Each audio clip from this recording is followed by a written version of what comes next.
గమనం தேவை. ఆత్మీయ జీవితంలో నీకు చాలా గమనం అవసరం. విశ్వాసను ఆత్మని కొల్లైట్టుకొని పోయిவிடக்கூடாது. ఆత్మని ఆత్మను దొంగిలించుకొని వెళ్ళిపోకూడదు. அதற்காகத்தான் இன்னைக்கு பேசிக்கொண்டு అందుకనే నీతో మాట్లాడుతున్నాను.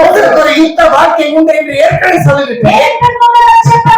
యుద్ధ జీవితం ఉండాలి. இந்த யுத்தத்தை ஜெயம் எடுத்தே ஆகப்பட வேண்டும். జయం పొందే తీరాలి. அதுவே ரட்சிப்பு. అదే అది రక్షిస్తాడు. அதே ரட்சிப்பு. అదే రక్షిస్తాడు. இந்த சம்பவத்தை வேதத்திலிருந்து பார்த்து விட కొన్ని సంఘటనలు బైబిల్ నుంచి మనం చదువుతాము. சாமுவேல் புத்தகத்திலே మొదటి సాముయేలు గ్రంథము 17వ అధ్యాయத்திலே 17వ అధ్యాయంలో நமக்கு நன்கு தெரிந்த ஒரு சம்பவம். మీకు బాగా తెలిసిన విషయాలే. அங்கே தாவீதை குறித்து சில காரியங்களை நம்ம படித்துக் கொண்டிருக்கிறோம். దావీదు గురించి కొన్ని విషయాలు చదువుతాము.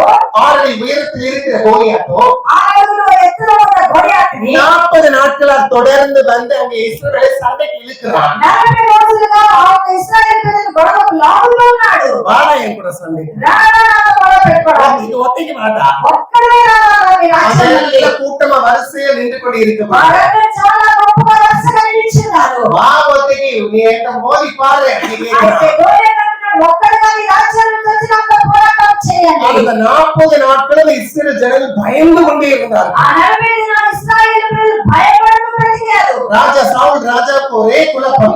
సౌలు రాజుకి ఒకే చింత.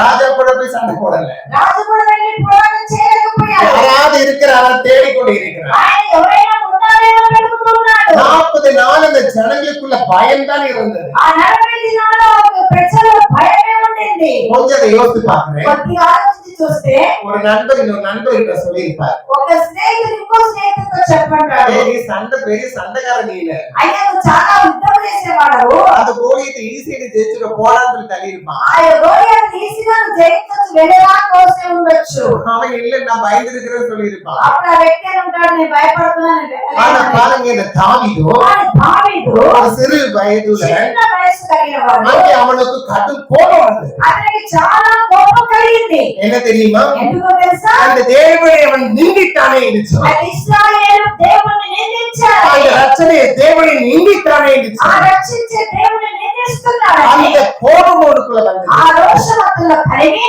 நான் கொஞ்சம் யோசித்து பார்த்தேன். నేను కొద్దిగా ఆలోచించి చూశాను. 40 நாள் எங்களுக்கு ரோசனை வரலையே. ఈ 40 దినాలు ఇశ్రాయేలు రోషం రాలేదే. அந்த சின்ன பையனுக்கு எங்க இருந்து ఆ வந்தது? చిన్న బాలుడిలో ఎంత మంచిగా రోషం. அதுதான் அவனுக்கு இருந்த ரட்சணை. అంటే ఆయనలో ఉన్న రక్షణ అదే. ஒருவேளை நான் தோத்து போயிடுவேனா? ఒకవేళ నేను ఓడిపోతానా? இது 6 அடி உயரத்தை ஜெயிக்க முடியாதா? ఇంత ఎత్తుగలిగిన వ్యక్తిని జయించలేము. எந்த சிறு பயம் கூட அவன்கிட்ட கிடையாது. ఏ చిన్న భయం కూడా దావీదులో కనబడలేదు. அவனை அனுப்புவதற்கு எல்லாருக்கும் சந்தேகம் இருந்தது. అతని పంపించడానికి అందరికి సందేహం కలిగింది. இவனுக்கு யுத்தத்துல பழக்கம் இல்ல. ఇతనికి యుద్ధంలో అలవాటు లేదు.